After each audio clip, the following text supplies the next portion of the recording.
¿Quién más? ¿Alguien?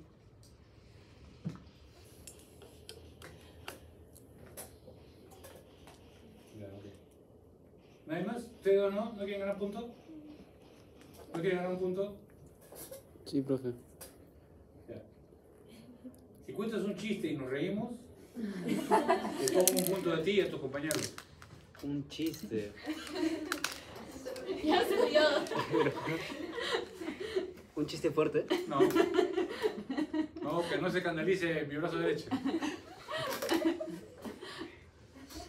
No, sí. Ella, mi brazo, sabe que soy rayado, ¿no? Ya. Solo conozco chistes fuertes, profe. Ah, bueno. Se lo pierden, ¿ah? ¿Quién sabe un chiste decente? Ya.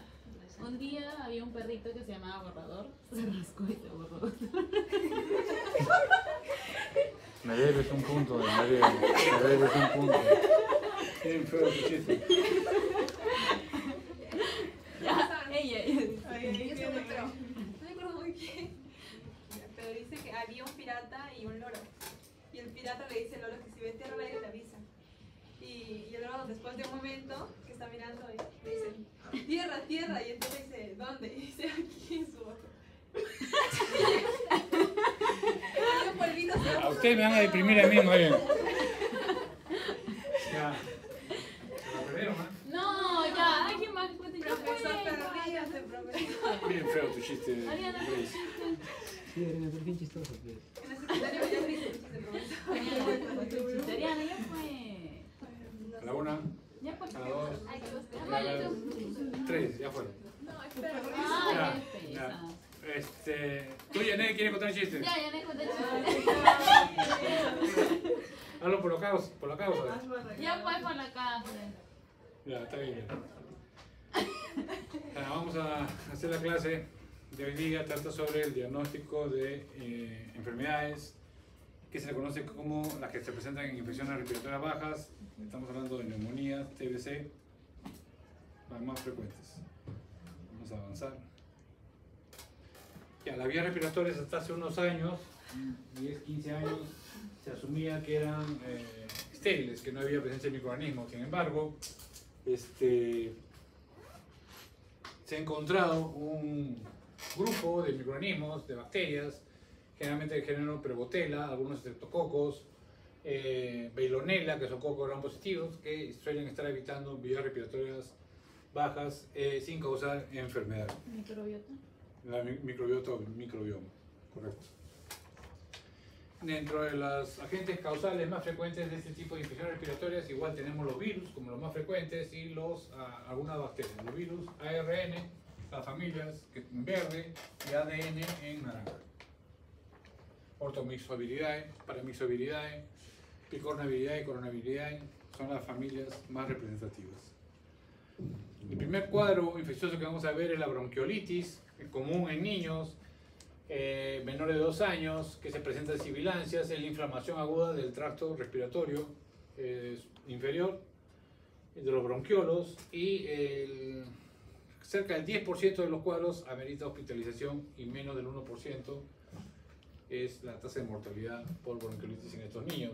Es estacional, se presenta generalmente en otoño y en invierno y fácilmente se asocia con coinfecciones o infecciones bacterianas secundarias que vienen a complicar el cuadro. Hablando precisamente de la bronquiolitis, tenemos que el más frecuente es el virus sincicial respiratorio, que ya sabemos que es el virus más frecuente en niños, en infantes, que producen neumonía. Y ahí están los demás grupos de virus. Hablando un poco de la fisiopatología de la bronquiolitis, tenemos un bronquiolo sano, ¿no? Con todo el lumen o la luz entera, y tenemos pues un bronquiolo donde ha perdido la integridad del alveolo, donde hay presencia de mucus, resto de fibrina, células muertas, y hay un edema, una infiltración celular que comprime el bronquiolo, ¿no? Esto va a originar, ¿qué cosa? Dificultad para respirar. Cuando hablamos también de la bronquiolitis, tenemos que hablar de algunos factores de riesgo para que este virus, el virus sincicial respiratorio, sea el que causa la neumonía. ¿Y cuáles son? Prematuros, deficiencia en cuanto al paso del anticuerpo de madre a hijo, Tenemos enfermedades crónicas de corazón o de pulmón, son las que van a predisponer o facilitar este cuadro infeccioso. Generalmente dura 2 semanas, algunos llegan hasta 3 semanas de duración los cuadros, cerca del 20%, y los principales síntomas se presentan en la primera semana, ¿no? ¿Cuáles son? Tos persistente, esfuerzo respiratorio, dificultad para respirar, sibilancias, y esos son los principales, el principal cuadro clínico que presenta un niño con este tipo de cuadro. Vamos a ver el diagnóstico, y miren lo que dice acá: radiografía de tórax no se recomienda, diagnóstico de laboratorio no se recomienda, pulsiometría para ver cuadros en donde hay saturación de oxígeno por debajo del 90%, sí. Usualmente se puede utilizar pulsiometría cuando se pueda complicar con alguna neumonía, ¿verdad? Sí, claro. Siempre que hay dificultad hay que medir la saturación de oxígeno. Prueba de laboratorio no se recomienda. Entonces el diagnóstico, si no usamos laboratorio, no usamos imágenes, pasa por diagnóstico clínico. Seguimos. ¿Cuál sería el diagnóstico que se usaría entonces? Clínico, o sea, el cuadro clínico que presenta el niño. Según las manifestaciones clínicas que presenta. Claro, por las manifestaciones clínicas y por los factores de riesgo. El siguiente cuadro lo vimos hace 2 semanas, hablábamos de la influenza. La influenza es un cuadro respiratorio causado por el virus de la influenza y que afecta principalmente a personas de edades extremas, mayores de 60, 65, menores de 4 años, y eso también está registrado en nuestro país, hay un trabajo sobre eso. Es una enfermedad infectocontagiosa aguda causada por los virus influenza tipo A o tipo B, que tienen la hemaglutinina o neuraminidasa, que ya sabemos que es para liberar al virus, la partícula viral de la célula huésped o de la célula blanco. También es estacional. En individuos jóvenes, generalmente la influenza pasa por un proceso autolimitante o autolimitado, y en cambio en grupos de alto riesgo hay elevada mortalidad, descompensación de enfermedades crónicas y impacto económico. Y eso es interesante, ¿no? Está la influenza en el centro, que en personas de grupo de riesgo puede causar neumonía y muerte, por donde estás, acá está, insuficiencia respiratoria y elevada letalidad. En grupo de riesgo, ¿quiénes son? Adulto mayor, personas con enfermedades cardíacas, coronarias, nefrópatas, inmunosuprimidos, gestantes, niños de temprana edad, diabéticos, obesidad, etc. También puede causar cuadros, complicaciones frecuentes como otitis media, sinusitis, bronquitis, EPOC y una serie de cuadros respiratorios. Y por si fuera poco, la neumonía con influenza puede condicionar o facilitar una neumonía bacteriana por Staphylococcus aureus y los 2 streptos, que es el Piógenes y el Pneumoniae. Y ahí tenemos al virus de la influenza. La neumonía, no sé si ya lo vamos a ver acá o en otro lado, es una de las enfermedades que tiene la mayor tasa de mortalidad en personas hospitalizadas y en adultos mayores. Y eso lo vamos a ver cuando veamos el neumococo en un momento. Ya, la cuestión es que este virus de la influenza, que causa la influenza, vamos a ver la muestra, cómo se va a tomar y qué muestra se debe tomar. Volviendo a los 4 puntos. ¿Qué muestra clínica hay que tomar en un paciente con sospecha de influenza? ¿Cuál es la muestra? Hisopado. Hisopado no es la muestra, es el procedimiento. Secreción Secreción. o exudado. Exudado. ¿De dónde? Nasofaringe. Nasofaringe. Nasofaringe. ¿En qué momento se toma? Cuando esté con los síntomas. No, en cualquier momento. No hay momento preciso para tomar, en cualquier momento se toma. ¿Con qué se toma? Con hisopo. ¿Hisopo de madera o de lacrón? Plástico. Plástico. Plástico de lacrón. Y ahí se pone un tubito que tiene medio de transporte para virus, se lleva al laboratorio para su identificación. Ya, ¿qué más? Acá no lo hice, pero lo decía, acá dicen algunas pruebas, pero no está lo que estaba en la primera parte, hace 2 semanas que vimos. ¿Qué pruebas se utilizan para el diagnóstico de influenza? PCR. PCR y pruebas inmunológicas. ¿Cuáles pruebas inmunológicas? Inmunocromatografía. Inmunocromatografía, inmunofluorescencia, inhibición de la hemaglutinación. Dentro de las pruebas moleculares tenemos esta de acá. ¿Cómo se llama? GeneXpert. Esta prueba fue aprobada y autorizada por la PAO y la Organización Mundial de la Salud, la Oficina Panamericana de Salud y la Mundial, para monitoreo y control de la tuberculosis. Y funcionaba muy bien para la tuberculosis porque eran unos equipitos chiquitos, muy versátiles, portátiles, que inclusive se podían poner en la cama, en la cabecera de la cama del paciente. Trabajaba con cartuchos, paneles, ahí se ponía la muestra y se colocaba en el equipo y en media hora nos arrojaba un resultado. Positivo o negativo, ¿no?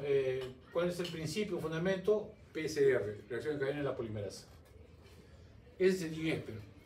Posteriormente el GeneXpert se ha estado utilizando para VIH, igualito que para TB, como por la relación TB-VIH, se ha estado utilizando para diagnóstico de VIH. Y en pandemia se desarrolló paneles para COVID, para SARS-CoV-2. En mi hospital, un equipo que había para TB y VIH se utilizó para diagnóstico de COVID, pero el panel era muy caro, 270, y ahí salió el otro PCR que abarató los costos y se prefirió trabajar con ese nuevo PCR. Pero básicamente GeneXpert se trabaja para TB y para VIH. Tenemos el panel Field Array que hay para virus y para bacterias, que detecta la presencia de estos virus, una gran cantidad de virus. Virus es bien difícil de identificar. Entonces, el Field Array básicamente se emplea para la búsqueda de virus. Bacterias también, cuando son unas bacterias marcianas que es difícil el cultivo, pero básicamente para virus, ¿no? Es una prueba rápida y trabaja con los virus que más o menos se mueven en la región. Esta Dime. Field Array, o sea, Field Array, sí. ¿cómo se utiliza? Es un panel en Ok. donde tú pones la muestra de secreción nasofaríngea del paciente y Lo cultivas. lo llevas al equipo y ese panel no lo cultivas, lo pones en este cultivo en una máquina, lo lee y nos arroja el resultado. Ah, Identifica qué tipo de gen hay en esa muestra. Son equipitos para pruebas moleculares.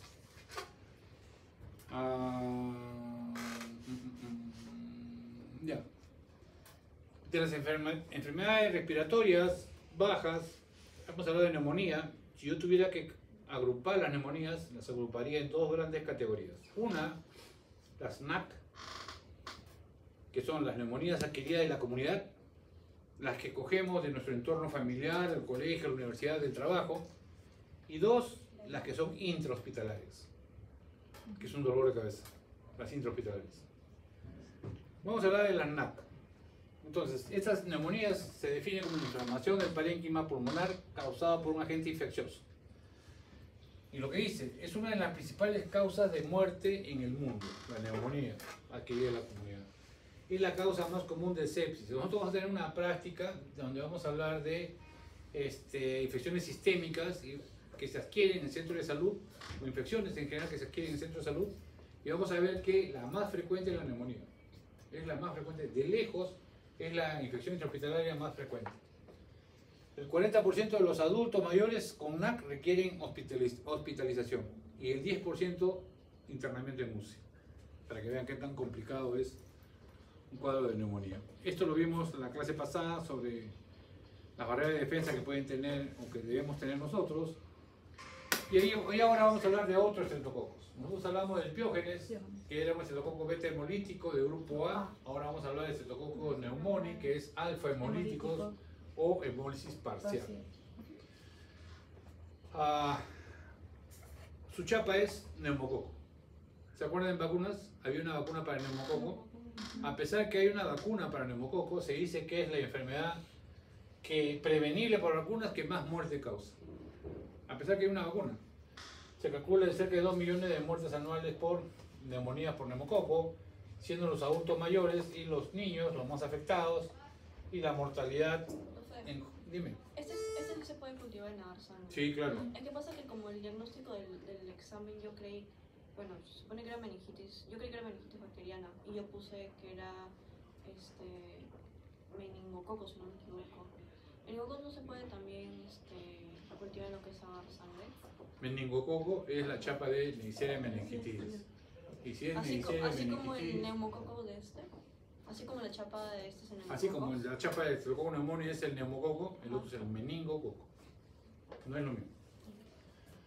Ya, entonces, cuando yo siembro una muestra de secreción en un paciente con neumonía, ¿cuál será la muestra para trabajar con neumonía? ¿Alveolar? No.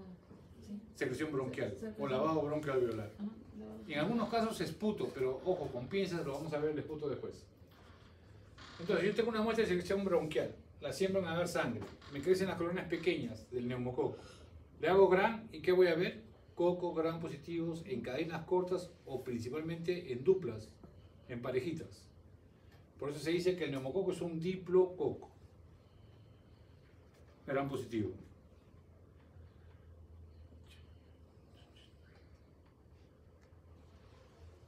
Ya. Las neumonías adquiridas en la comunidad pueden ser típicas o atípicas. Típicas tenemos por estos microorganismos, hemófilos, estáfilos, enterobacterias, pseudomonas y falta el estrepto. Aquí está el estrepto, el neumococo. Atípicas pueden ser por estas bacterias marcianas, Mycoplasma, Clamidia, Legionella. ¿Podemos diferenciar clínicamente una neumonía típica de una neumonía atípica? Sí, acá están los indicadores que hay que considerar, le prestan atención a esa tablita para que vean la diferencia. Si es que tienen al frente una neumonía por un microorganismo típico o atípico. Si es típico, bacán. ¿Cuál es la intrahospitalaria? Todavía no estamos hablando de intrahospitalaria. Todo es- Ahorita estamos hablando todo es solamente de la NAC, neumonía adquirida en la comunidad. Después vamos a hablar de la intrahospitalaria. Ya, entonces, hablando de la bacteria rara, tenemos el Mycoplasma pneumoniae. Es una bacteria que no tiene no tiene pared, por lo tanto, no se colorea y no crece en medios de cultivo normales. Hay un medio recontra enriquecido hecho a base de esteroles que dice que funciona, nosotros nunca hemos aislado micoplasma. En una época se consideraba el micoplasma como virus, porque es parásito intracelular obligada, no tenía pared, no se coloreaba y no crecía en medio de cultivo, decían que es virus grande. Pero después vieron de que sí producía energía, sí era metabólicamente activa. Dejó de ser virus para ponerlo con las bacterias. Ese es el micoplasma. No se ven al microscopio, no crecen en medios de cultivos normales, son las bacterias más pequeñas y es intracelular obligada. ¿En qué medio de cultivo crecen? Hay un medio, no sé el nombre, pero hay un medio que es hecho en base a esteroles, una serie de compuestos que es específico para micoplasma. ¿Por qué no, como es difícil, cuando es difícil el cultivo de una bacteria, ¿a qué prueba recurrimos? PCR. Ese es uno y el otro, más barato, ¿Serología? serología, inmunodiagnóstico. Ahí sí salta el micoplasma, ¿no? Porque tenemos anticuerpos para el micoplasma. Si volvemos a la muestra de esputo. Yo le dije que la muestra de esputo puede ser una buena muestra o puede no ser una buena muestra. ¿Cómo sabemos que es una buena muestra? Ustedes me darán la razón cuando digo que en el esputo hay todo el libro, toda la microbiología. Coco, bacilos, gram positivos, gram negativos, espirilos, levaduras, treponemas, una serie de bacterias y microorganismos como parte de la flora normal del esputo. Entonces, aparentemente el esputo no sería una buena muestra para cultivar en un paciente con neumonía. Sin embargo, aparece un doctor, Murray, que establece los criterios de Murray, que nos dice que la muestra de esputo sí es válida si cumple una condición. En realidad, dos condiciones. Una, que tenga más de 10 polimorfos nucleares por campo. O sea, yo estoy mirando más de 10 polimorfos. Otro campo, más de 10, más de 10, más de 10. Y tiene menos de 10 células epiteliales por campo. Más de 10 PMN, menos de 10 células epiteliales por campo. En los laboratorios de micro, de rutina, encontrar una muestra con un montón de células epiteliales es malazo, es síntoma de contaminación. No la trabajamos. Así sea orina, encontramos una orina con un montón de células epiteliales, la choteamos, nueva muestra, muestra contaminada.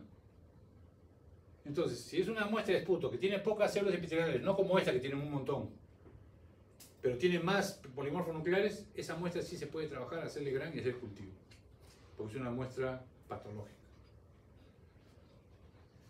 Bien,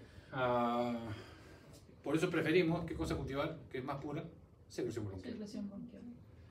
El esputo también nosotros lo podemos más o menos sospechar cuál es el agente causal mirándolo.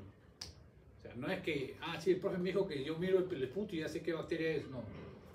Si yo encuentro un esputo mucoide, si el paciente elimina un esputo mucoide, como goma, es porque tiene una bacteria capsulada. ¿Qué bacterias capsuladas producen infecciones respiratorias? Neumococo y la Klebsiella. Tienen una gran cápsula. Si yo encuentro una muestra con hemoptisis, ¿qué podría ser? ¿Qué muestra de esputo presenta rasgo de sangre? ¿Qué tipo de paciente? Tuberculosis. Paciente con TB. No digo que todas las muestras con hemoptisis sean de tuberculosis, pero es lo que yo espero encontrar. Si yo encuentro una muestra purulenta, ¿qué esperaría encontrar? ¿Qué microorganismos son capaces de producir gran cantidad de pus? Cocos gram positivos, estáfilos y estreptos. Por eso se les conoce o se les conocía como cocos piógenos, porque producen o estimulan gran producción de pus. Cocos piógenos. La saliva no es una buena muestra. Nosotros preferimos no trabajar saliva. Lo que trabajamos es la expectoración inducida por el lavado broncoalveolar, que decía que hace el neumólogo. Y coloca un poco de solución salina, hace un lavado broncoalveolar, retira, aspira y eso lo mandan al laboratorio para trabajar. Y esa es una buena muestra para pacientes con neumonía postrados que no pueden colectar su muestra de esputo o no hay forma de conseguir una buena muestra de secreción. Y aquí tenemos lo de micoplasma. ¿Qué dice el diagnóstico? ¿Se puede ver en GRAM? No. ¿Se le hace GRAM? No. ¿Hacemos examen en fresco? Tampoco. No. ¿Cultivo? Tampoco. ¿Hacemos búsqueda de inmunoglobulinas, inmunología? No. ¿De antígeno? No. ¿Molecular PCR. para su ADN? Sí. Y la otra molecular para detectar presencia de IgM. Son las dos únicas pruebas Serológico. que nos puede servir para detectar IgM o el ácido nucleico del micoplasma. Bien, tienen un paciente adulto mayor que está haciendo una neumonía. Y ustedes se acuerdan de su clase que dice de que es alta la tasa de mortalidad, sobre todo en adultos mayores, más aún si tienen otro problema de salud. ¿Lo internan? ¿No lo internan? Sí, La idea es internar, pero no internas a todos. no. Tienes que internar según el cuadro que presenta tu paciente. ¿Con qué te ayudas? Con la escala de Kurth. ¿Qué cosa es lo que dice la escala de Kurth? La escala de Kurth es una serie de indicadores que tú tienes que valorar y sacar un puntaje. El paciente presenta confusión, 1 punto. Presenta urea mayor a 40 miligramos por decilitro, 1 punto. Respiración mayor a 30 RPM, 1 punto. Edad más de 65 años, 1 punto. PAS menor a 90 o PAT menor a 60, 1 punto. Suma, resta, multiplica, divides. De 0 a 1 punto, el rango de posibilidad de mortalidad de 0,2 a 3. Lo manejas ambulatorio. De 2 a 4 puntos sube el riesgo de morir de 7 a 27. Considerar hospitalizarlo. En piso. Si llega a 5 puntos, la mortalidad puede ser mayor a 50%. Considerar ingreso a UCI. Esa es la escala de Kurth que te ayuda a manejar un paciente adulto mayor con neumonía. Bien, esta prueba procalcitonina es importante. ¿Por qué es importante? ¿Ustedes se acuerdan de la proteína C reactiva? ¿Qué cosa era? ¿Para qué servía? Para ver, para diagnosticar una inflamación y también dar seguimiento al paciente si ha mejorado la infección. Ok, Iba a decir para infecciones agudas. para infección aguda. ¿Sí? El PCR, la proteína C reactiva, es una proteína que se dispara en cuadros inflamatorios agudos inespecíficos, independientemente de dónde sea el foco. Se dispara la proteína C reactiva. Y cuando le dan tratamiento, comienza a bajar. Si es que funciona el tratamiento, comienza a bajar. Entonces, es útil para diagnóstico y para monitoreo de tratamiento, la proteína C reactiva. ¿Dónde se emplea? En las emergencias. Al igual que la proteína C reactiva, hay otra proteína que se llama procalcitonina que es mucho más potente que la PCR. Y vamos a ver por qué. También se usa como indicador diagnóstico de un proceso inflamatorio agudo y para monitoreo del seguimiento, tratamiento del seguimiento. También se usa. Bien. Vamos a ver por qué digo que es más potente. Vamos a hablar en función del tiempo. En función del tiempo. ¿En cuánto tiempo le toma la PCR para aumentar en sangre? El valor normal de esto son generalmente 4 a 5 miligramos por decilitro. Entonces, a las 6 o 12 horas del proceso inflamatorio se va a ver el aumento de la PCR. En cambio, procalcitonina se dispara los valores de 2 a 6 horas. O sea, más precozmente yo identifico un proceso inflamatorio agudo. A las 6 horas yo ya lo sé si le mido procalcitonina. Si le mido PCR tengo que esperar 12 horas para que se dispare.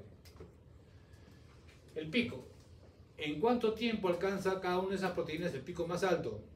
72 horas, 3 días para la PCR. 18 horas, menos de 24 horas para la procalcitonina. Entonces, si yo mido a una persona que ha llegado a la guardia y que tiene elevada la procalcitonina y a los 24 horas le mido, ese va a ser su valor más alto, si es que está funcionando el tratamiento. Si no funciona el tratamiento, va a seguir siendo alto, alto, alto. ¿Y cuánto es la vida media de estas proteínas? La PCR va a estar circulando en sangre hasta 120 horas, mientras que la procalcitonina 48 horas, 2 días. ¿Qué significa? Si el tratamiento funciona, a las 48 horas ya no debemos encontrar elevada la procalcitonina. Es el tiempo que le toma para caer, si funciona el tratamiento. Entonces, ¿cuál es mejor? La procalcitonina. Pero bien, es para lo mismo. Bien, pero ¿se entendió? ¿Preguntas?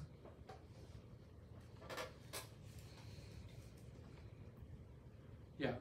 Hablando de pruebas que se utilizan para detectar neumococo, tenemos esta que es el antígeno urinario de neumococo. Hablamos algo en la clase hace 2 semanas, donde decíamos pues que hay una prueba inmunocromatográfica para detectar el antígeno del Streptococcus pyogenes había y del neumococo también en muestras de orina, ¿no? Que es por donde se elimina las bacterias. Tiene una muy buena sensibilidad y muy buena especificidad. Solamente nos dice si hay o no hay. ¿Cómo se llama el procedimiento para tomar la muestra del lavado broncoalveolar? Broncoscopía. Se hace con un broncoscopio. Y otra vez, el film array, pero ahora para bacterias. ¿Qué bacterias hay? A nosotros no nos interesa usar el film array para ver si hay estáfilos o estreptos. ¿Qué nos interesa? Supongamos que hacemos un cultivo para que vean la lógica en lo que pensamos en el laboratorio micro. Paciente con neumonía, llega a la muestra de secreción bronquial, hacemos la muestra, tomamos la muestra, la sembramos. Negativo para estáfilo, negativo para estrepto. No creció. No tiene estáfilo, no tiene estrepto. ¿Qué puede tener? Micoplasma, Legionella, puede tener Moraxella, Haemophilus influenza, que son bacterias que no crecen fácilmente. Le corre el film array y ahí aparece. Positivo para una de ellas. Entonces, no es que de arranque nosotros usamos el film array. Lo usamos cuando ya lo primero, lo más común, no nos crece, buscamos los marcianos en estas pruebas. Este es el film array. Y ahora sí vamos a hablar de la neumonía intrahospitalaria. Se define como aquella que se presenta 48 horas después de haber ingresado a un centro de salud. Yo entré por una apendicitis y a las 48 horas empiezo a hacer un cuadro de neumonía, neumónico. Ese es intrahospitalario. E inclusive, yo voy, me opero de apéndice, me dan de alta a los 5 días y al día siguiente de mi casa me dan neumonía, eso es intrahospitalario. Puede ser causada por coco gram positivo, como estafilococos, puede ser causada por gram negativo, como son las enterobacterias, y esta acá que es el terror de todos los hospitales, la Pseudomonas aeruginosa, que es un bacilo gram negativo, no fermentador, y que se caracteriza por adquirir resistencia a través de plásmidos. Fácilmente adquiere resistencia a antibióticos. Y en mi experiencia hemos encontrado Pseudomonas que es resistente al 90-95% de todos los antibióticos. Algo de eso vamos a ver cuando veamos estas infecciones intrahospitalarias. También hay una neumonía aspirativa. Hay pacientes que no pueden deglutir sus propios alimentos, están con zona nasogástrica y se aspiran. Y eso le puede producir una neumonía. ¿Y qué características tiene esa neumonía? El paciente presenta tos abundante, hay mal olor, fétida, generalmente asociado con anaerobios. En ese caso, ante la sospecha de una neumonía aspirativa, ustedes tienen que poner en la orden, aparte de los datos del paciente, se solicita gran y cultivo para anaerobios, si sospechan de una neumonía aspirativa. No ponen para anaerobios, el laboratorio no les va a hacer el cultivo para anaerobios, porque no se hace de rutina, se hace a pedido del médico. Siempre, anaerobios hay que pedirlo, así bien escrito. Las neumonías no solamente pueden ser causadas por virus y bacterias, pueden ser causadas también por hongos, y ahí tenemos el histoplasma capsulatum. Es un hongo dimórfico térmico. ¿Qué significa la palabra dimórfico térmico? ¿Qué será? ¿Dos? ¿Dos qué? ¿Dos bolitas? No, no son dos bolitas. Dos formas. Dos formas, dependiente de qué? De temperatura. Este hongo a temperatura ambiente, 25 grados, suele estar en su forma micelial, filamentosa. ¿De palito? Hifas y pseudohifas y sus hongos algodonosos, como se ve acá. Pero y a temperatura de 35 a 37 grados están en su forma levaduriforme. Si yo le tomo la muestra a un paciente que está haciendo una histoplasmosis y en la secreción bronquial, ¿qué voy a encontrar? Levaduras. No voy a encontrar un hongo filamentoso, voy a encontrar las levaduras. Cuando yo lo cultive, en medio de cultivo, ahí recién se va a transformar esa levadura en un hongo filamentoso. ¿Dónde suelen estar? Generalmente están en las heces de las aves, de las palomas, de los murciélagos. Ahí están las heces, este hongo. O sea, no tienen idea de lo que hay en las heces de los murciélagos, ¿eh? Yo he leído ya varios artículos de virus nuevos que han aparecido, que se han adaptado al humano, que provenían de heces de murciélagos. Porque los murciélagos, así como los monos en el África, los murciélagos aparentemente andan por todas partes, pues, ¿no? Y chapan virus de otros lados, virus animales, y en ellos mutan y se adaptan al humano y ya está. El último virus que yo he leído, que ese tipo que no leo, es un virus Hendra en Estados Unidos que afectaba a caballos. Y de afectar a caballos pasó a afectar a los entrenadores de caballos. Y estuvo varios que se murieron en un brote allá en los Estados Unidos, hará unos 15 años, quizás, virus Hendra. Ya, entonces, estos plasmas suelen estar en estas muestras y puede producir tres tipos de cuadros: una histoplasmosis aguda, una crónica y una diseminada. Tomamos muestras de secreción bronquial de estos pacientes y ¿qué cosa vamos a ver? Las hifas, septadas y hialinas. Hialinas son cuando son transparentes, septadas porque tienen tabiques. Las microconías, que son las bolitas chiquitas, y las macroconías con pared gruesa, circulares, típicos de histoplasma. Y así como se reconoce el histoplasma, por observación de estas estructuras reproductivas, ¿no? Ya. Histoplasmosis también está asociado VIH. pacientes inmunosuprimidos. Aspergilosis. ¿Hasta qué hora tenemos clases? 5, ya. Tenemos tiempo. Hongo profundo. Creo. Aspergilosis es un hongo ambiental. Si hacemos un estudio académico, yo les aseguro que encontramos aspergillus, pero no nos causa nada porque somos inmunocompetentes. Y puede presentar cuadros como aspergilosis alérgica, invasiva, el aspergiloma, y se ve mejor aquí. Mira las colonias: este es Aspergillus fumigatus, colonia verde, algodonosa, Aspergillus flavus, colonia blanca, y Aspergillus niger, porque ahí viene el nombre, que son una colonia negra con sus microconías. Todas son microconías, no tienen macroconías el Aspergillus. Como le dije, es un hongo ambiental. Y antes de pasar a TB, vamos a hablar de También está este Aspergillus, creo que está relacionado con pacientes de TB también, ¿no? No, todos son inmunosuprimidos. VIH. Inmunosuprimidos sí, no necesariamente TB. Es más, yo conozco el caso de una señora, era mamá de un amigo, que ella entra a la clínica por un problema cardiovascular. O sea, ella tenía varices internas, insuficiencia venosa, y entra por eso, porque había riesgo de hacer un trombo. Se queda 15 días y sin saber empieza a hacer una neumonía. La tratan ahí, no sale del cuadro de neumonía. Pasó como un mes y no mejoraba. Los hijos la llevan al Seguro Social en la esperanza de que ahí hay más equipos, más tigres ahí. Llevaron al Seguro Social, no la sacaron del cuadro, se murió, pero sí lograron el diagnóstico, era una aspergilosis, lo chapó en la clínica. Como estaba inmunosuprimida, por tanto fármaco y remedio y su cuadro de fondo, hizo fácil la neumonía y se fue. Algo parecido a esto, los primeros pacientes VIH positivos que murieron los de SIDA en los 80, murieron de una neumonía típica causada por una neumocitis. En esa época se llamaba neumocitis carini. Tenemos el neumocitis Girovechi. Que solo se colorea en muestras de secreción con coloraciones de nitrato de plata, como son la gomorri y coloración argéntica. Es una infección oportunista del pulmón causada por este hongo. Bien, en una época se le confundía con parásitos, tanto así que en la literatura a veces reportan presencia de trofosforitos, pero ya se sabe que es un hongo. Y la TB. ¿Cómo reconocemos un paciente con TB? ¿Cuál es la clínica? De todos. Tos, que no cesa, más de 15 días. ¿Qué más?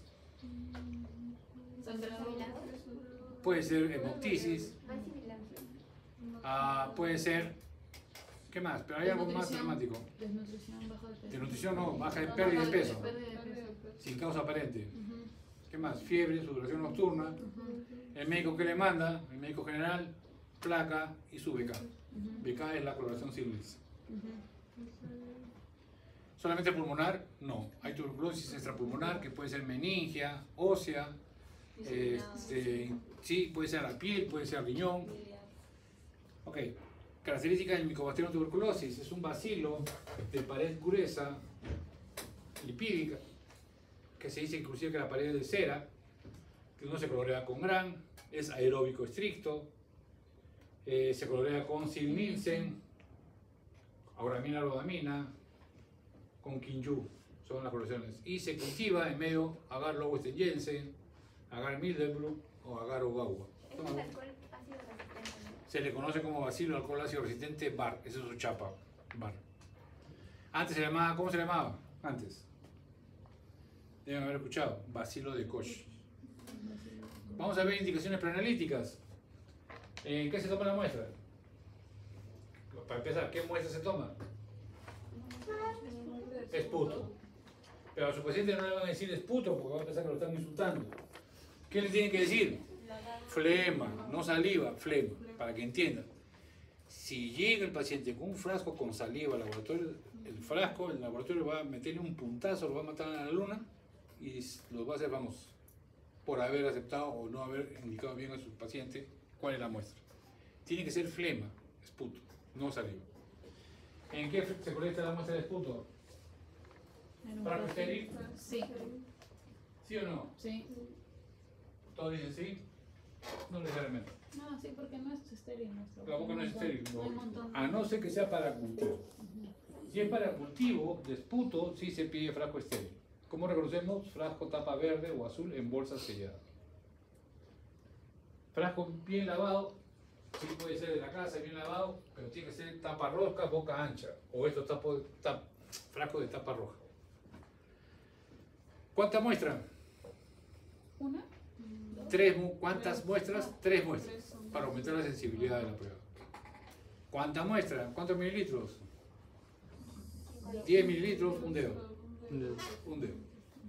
Pero más o menos 10 mililitros, 5 a 10 mililitros. ¿Por frasco? Por frasco. Ahora, las muestras no son del mismo día, son de días distintos, intercalados. Ahí está la coloración Sil-Nielsen, lo vimos anteriormente. No lo voy a repetir, ahí están los bacilos, la coloración, la técnica y esto sí, con esto van a tener pesadillas. A ver, no es suficiente con encontrar Mycobacterium tuberculosis en un paciente para reportarlo, hay que contarlo. Y vamos a ver cómo se cuenta. Y ahí necesito todos sus sentidos, sus 6 sentidos. Yo veo el microscopio, ¿qué cosa es lo que estoy viendo? Un campo. Me deslizo sobre la lámina y veo otro campo. Y así me deslizo graciosamente sobre la lámina, viendo a través del microscopio, lo que estoy viendo son campos. ¿Estamos de acuerdo? Ya. Paciente número 1. Tengo mi lámina, observo un campo, no encuentro bar es Mycobacterium. No encuentro bar, 2, 3 campos, 10 campos, 15 campos, 20 campos, 100 campos, no encuentro nada. ¿Cómo reporto? No se observa bar. No se dice negativo. Porque de repente en esta muestra no encontré, pero en la siguiente sí la encuentro. Paciente número 2. Observo un campo. Encuentro nada. 2, 3, 10, encuentro uno, un bar. Y así voy contando. En el campo 35 encuentro 3. En el campo 99, 100. En total conté el de 1 a 9 bar. No más. En los 100 campos. ¿Cómo reporto el número exacto de bar? Se observan, o en 100 campos observados, se encuentran 8 bar. Son todos, total. No hubo más en 100 campos. Paciente número 3. Veo un bar. Perdón, veo un campo. No encuentro. Veo otro campo, encuentro 2, sigo viendo y voy buscando. Llego a contar, a ver 100 campos y encuentro entre 10 y 99 bar en 100 campos, reporto BK positivo, una cruz. Paciente número 4. Estoy viendo campos y en todos por campo. En todos los campos yo veo de 1 a 10 bar. Campo 1 veo 1, campo 2 veo 3, campo 3 veo 1, campo 4 veo 2, en todos los campos veo. ¿Pero cuánto veo? De 1 a 10 bar por campo. Solamente cuento 50 campos y reporto BK positivo, 2 cruces. Hay más bar que en el campo anterior. Porque acá estoy contando en 100 campos, acá estoy contando por campo. Paciente número 5, igual que el caso anterior. Comienzo a ver campo por campo, ya no veo de 1 a 10, veo más de 10 bar por campo. Solamente cuento 20 campos. Y reporto BK positivo 3 cruces. Esta es la interpretación. ¿De qué me sirve? ¿Qué pasa si a un paciente en el diagnóstico inicial le encuentro 3 BK positivo 3 cruces? Le inicio el tratamiento y en los 2 meses le encuentro BK positivo 3 cruces. ¿Qué me dice el tratamiento? No funciona. ¿La resistencia? No funciona. No funciona. Resistencia. Cambio de esquema. En cambio, si yo veo de 3 baja a 1 al mes o a los 2 meses, está funcionando el esquema. Entonces, no solamente es para saber qué tan comprometido está el paciente con el Mycobacterium, sino para monitorear tratamiento. Esquema de tratamiento. La colección Kinju, que es frío, la colección rodamina, inmunofluorescencia, la prueba de tuberculina, que antes se usaba para diagnóstico, ahora no, porque se asume que todos o casi todos hemos estado en contacto con el Mycobacterium. Funciona para niños en colegio, para hacer un tamizaje. Entonces siempre vamos a ver esta formación de pápula que se ve aquí, ¿no? Y nos va a dar resultados falsos positivos. Es una intradermorreacción, una hipersensibilidad retardada tipo 4. Esto sí, ustedes saben, ya lo deben haber dicho en teoría, que cuando se mete el Mycobacterium se esconde, ¿verdad? En el pulmón. Producto de la reacción, de la respuesta inflamatoria, ahí está escondido. Muchas veces hay pacientes que tienen el Mycobacterium metido y no lo expulsan porque no son bacilíferos. ¿Cómo se llama eso? TB latente. ¿Cómo se diagnostica? Mediante la prueba de cuantiferón. Es una prueba inmunológica para detectar tuberculosis latente en portadores de Mycobacterium, pero que no son positivos para la prueba de BK. No expulsan los bacilos. Les hablé de estos medios de cultivo, Lobstein Jensen, Mildenbroek.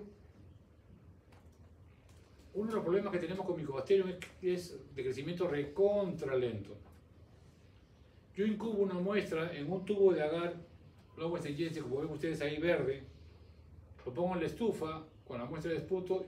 Para descartarlo yo tengo que esperar hasta 2 meses, si no ha crecido. No puedo descartar antes un cultivo negativo antes de 2 meses. Entonces, hago el cultivo, lo siembro y si está positivo me van a aparecer colonias y esas colonias son como migas de pan, se les llama colonias eugónicas, es típico de Mycobacterium. Algunas pueden ser blancas, otras pueden ser medias pigmentadas, dependiendo de la especie de Mycobacterium. ¿Y cómo definimos la especie? Mediante estas pruebas bioquímicas. Prueba de la amidacina, nitratos a nitritos, hidrólisis de Twin 80, reducción de telurito de potasio, la prueba de catalasa. Son algunas de las pruebas bioquímicas para saber si es un Mycobacterium tuberculosis, avium complex, bovis, etc. Y acá está el problema de la tuberculosis. ¿Cuál es? la resistencia a fármacos. Uno de los principales problemas de salud pública en nuestro país es que somos uno de los países top en resistencia de micobacterium para fármacos. ¿Cómo determinamos si un micobacterium es resistente?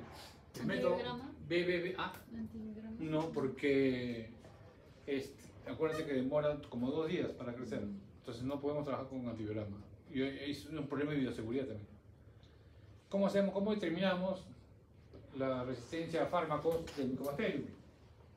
Hay un método BBB, bueno, bonito, barato, que lo descubrió una peruana, una bióloga, Luz Caviedes, de la Cayetano Heredia, que se llama el método de MOTS. Todas las redes de salud utilizan en su laboratorio de referencia este método de MOTS. En una placa se coloca el caldo de cultivo para que crezca, el caldo puede ser en Lowell de Jensen o Middlebrook para que crezca el micobacterium. Se coloca la muestra de los pacientes en cada celdita y se coloca la droga que quiero testear. Rifampicina, isoniazida, lo que se fuera, ¿no? Lo llevo a incubar y lo voy monitoreando. Si a los 15 días yo veo turbidez, significa que la bacteria creció. Y si creció, es resistente a la droga. Si yo a los 15 días veo que sigue cristalino en la celda donde puse la muestra de Elfer Valdivia, significa que ese micobacterium es sensible a la droga. Es buena noticia para el Elfer Valdivia, porque no ha crecido. Entonces, esa es la lógica de esta prueba llamada MOTS. Dime. Pero, pero usted dijo que el antibiograma demoraba 2 días. Con el colonia, sí. Pero eso de acá demora 15 días. Claro, es en caldo. Siempre en caldo las bacterias crecen más rápido porque tienen menos resistencia para el crecimiento. Pero si fuera algo grave, o sea, ¿por qué tendría que esperar tantos días si el antibiograma saldría antes? Ya, yo te voy a decir qué pasa con los pacientes. A veces llega un paciente en mi hospital, llegaba tropa con cuadro clínico que era el TB. Todo el mundo curaba el TB. Le hacían la prueba y no salía. Hasta que por fin, y sí salió la positiva de la prueba de BK. Ahora habría que ver si era resistente o no. Entonces, ¿qué hacíamos? Mandábamos la muestra al laboratorio de Magdalena, que es nuestro referente MINSA. Ellos sembraban ese micobacterium que ellos cultivaban a partir de la muestra que nosotros le dábamos, lo cultivaban en las placas, para ver si es resistente o no. Entonces, no esperábamos el resultado del laboratorio del MINSA para dar tratamiento. Empezábamos tratamiento con la esperanza de que fueran sensibles a la droga. Entonces, por eso, pero lo mandamos allá a Magdalena para que nos diga, ¿no? Si no era por eso, MINSA no te va a costear otra prueba para medir resistencia que no sea el MOTS, ¿no? Porque el MOTS es barato. Pero 15 días sí sabemos si es resistente o no. Doctor, o sea, el antimicrobiano, o sea, el anterior que está mencionando, también es buena, solamente que la escogen esas justamente por lo que usted dice que es más rentable. ¿Cómo? O sea, indica que justamente como mi compañera de que si una persona viene, digamos, y la tuberculosis, por ejemplo, digamos que ya sabemos que está bien un poco más avanzado. En este caso, este tipo de cultivo que se demora tantos días, y usted dice que ya se le administraría el tratamiento, sí, claro, ello, ¿no? empírico. Claro, el tratamiento empírico, porque no sabemos si es que en realidad está funcionando o no. ¿Por qué el antimicrobiano no? ¿Por qué qué? ¿Por qué el antibiograma? ¿Antibiograma? Sí, el antibiograma, ¿cómo se llama? ¿No se usa? No, ¿por qué no en este caso sería el antimicrobiano, sino este que demora más tiempo? No, a ver. Si yo hago un antibiograma normal, de rutina, como el que van a hacer ustedes si hay tiempo, o el que hacíamos nosotros, se hace normal para otras bacterias, tienes que sembrar la muestra de esputo en una placa. Ya de por sí, eso te genera un problema de bioseguridad. De por sí. Lo tendrías que hacer bajo medidas estrictas de una cabina de bioseguridad y extremar medidas. Ahora, lo pones en una placa, lo pones en una estufa. Siempre existe el riesgo de que se escape el micobacterium y te contamine la estufa. Y se sabe por experiencia que para que te crezca una colonia puede tomarse 2 meses. Para que te crezca una población de colonias, 2 meses. Si encima le vas a poner un fármaco en el medio de cultivo, de repente no te crece o te crece mal o te puede falsear la lectura. En cambio, en una placa donde hay pocillos, tú ves turbidez nada más, no ves colonias, ves turbidez. Si está turbio, está positivo. Si está positivo, es resistente. ves que no está turbio, está cristalino. Si está cristalino, es sensible, porque no es la bacteria. Es mucho más práctico, es una placa sellada y no tienes mayor problema de bioseguridad.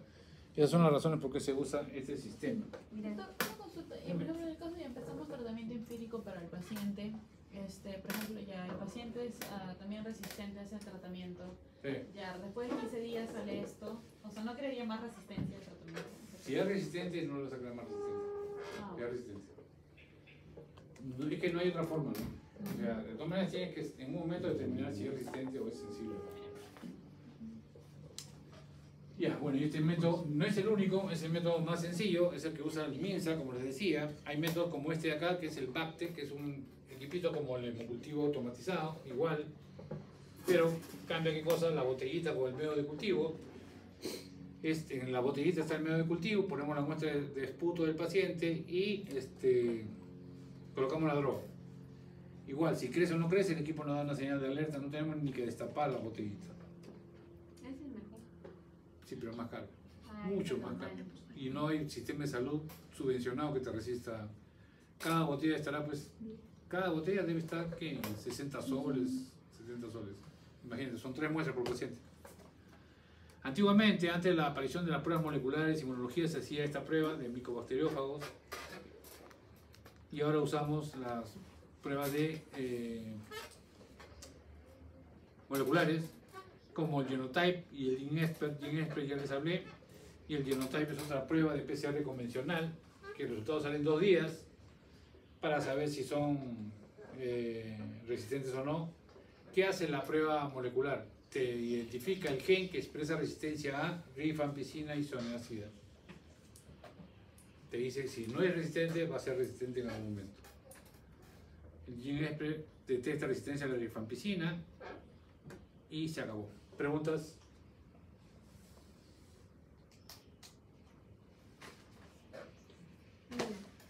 No hay preguntas. El cultivo lo vamos a decir a Janet que lo guarde. La próxima semana es la práctica corta.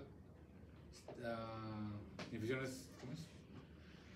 Infecciones asociadas al sistema de salud. Eso es corta, vamos a tener tiempo para hacer eso y para hacer el guidio. La próxima semana hay guidio. Ya saben quién le toca, ¿no? Pero, ¿y si hacemos mejor eso? Ahorita no te va a No, en la otra clase. También lo Como van a hacer. vamos a tener También lo van a hacer. Yo le voy a decir a Janet para que nos guarde. No hay problema con eso. Ya, preguntas. ¿Alguna pregunta sobre esto? Nada. Todo claro, todo confuso. ¿Alguna pregunta de otra cosa? Todo bien. Trostes. Tengo que revisar eso. Ya. Profe, Preguntas. ¿en qué consistía más o menos la práctica de hoy? Había que sembrar en